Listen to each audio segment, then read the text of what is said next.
Good morning, everybody. Yep, going out back under my favorite tree.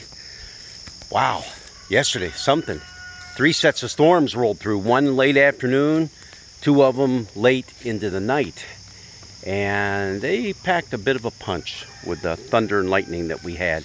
But it's nice, cool, it's refreshing. The sun is shining, blue skies again. Just an amazing day, amazing day. I thought maybe we would visit our old friend Jeremiah. We haven't seen him for a while, and he'll be part of our lessons for this coming up Sunday in Revised Common Lectionary. Just one other thing I wanted to say about that. Those of you who are our Catholic friends who might be following along, you might be getting a little confused because you hear me talking about this lesson coming up and that lesson, and you know, when all of a sudden it's next week that you hear it, or it was the week before that you heard it. And well, it's because things got a little bit out of sync between us Lutherans and a lot of the other Protestants and the Catholics. But even the Protestants don't have it all together. Sometimes they use alternate text as well. So just keep that in mind. But usually what I'm using are lectionary texts that some church somewhere is following. Well, anyhow, let's get back to Jeremiah. Jeremiah, yeah, he's that complainer. He's the prophet that's always lamenting, as we call it, crying out to God, oh, poor me, why is this happening? Why can't you do something about that sort of thing? Well, it's not really that, but yeah, in a way it is. And that's what we have again today. I like to talk about from Jeremiah, the 15th chapter. And the thing is, why not? I mean, Jeremiah had lots to complain about. For instance, oh, wait a minute. This is Testy Tuesday. Yeah. Hey, why don't I give you a test? Yeah, here's the test. You are going to tell me which one of these 4 things, and there might be more than one, are all things that God told Jeremiah not to do. Not to do. And keep in mind, Jeremiah was a young man whenever God called him to do his prophesying. So, okay, which of these 4? It could be 1, it could be more. Which of these 4 did he call Jeremiah not to do? Number 1, he said, don't get married. What? I never get to get married? I never get to have, the intimacies of marriage? Nope. You are not to get married, Jeremiah. That's number 1. Number 2, it kind of goes along with number 1. Because of that, you're not going to have any kids. What?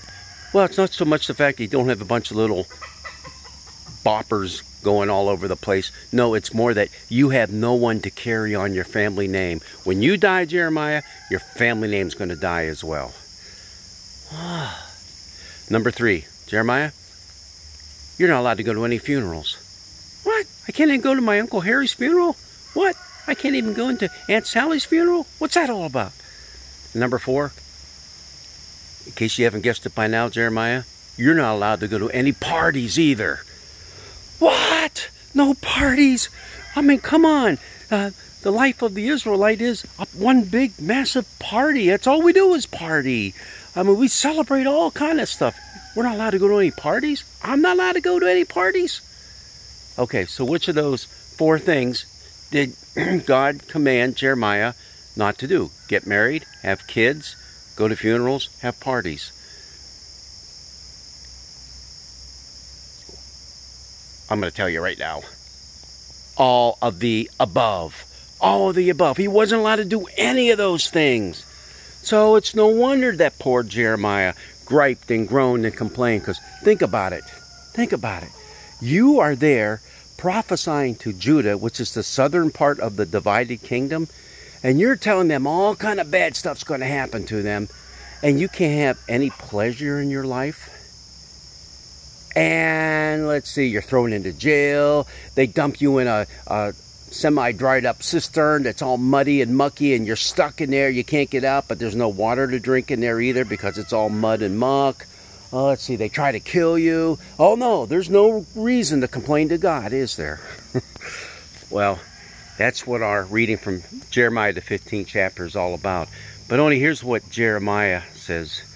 Jeremiah not only says, oh God, what's this all about? he also says, God, number one, remember me. Come on, here I am. I'm having a tough time. But number two, zap my enemies. Go ahead, God, just zap them. What kind of a prayer is that? I mean, we don't ever have prayers like that, do we? No. We might say, God, let karma get them. God, let something just small happen to them to put them in their place. God, come on. A lot of times we have the same thoughts at the least, even if we don't verbalize them in a prayer.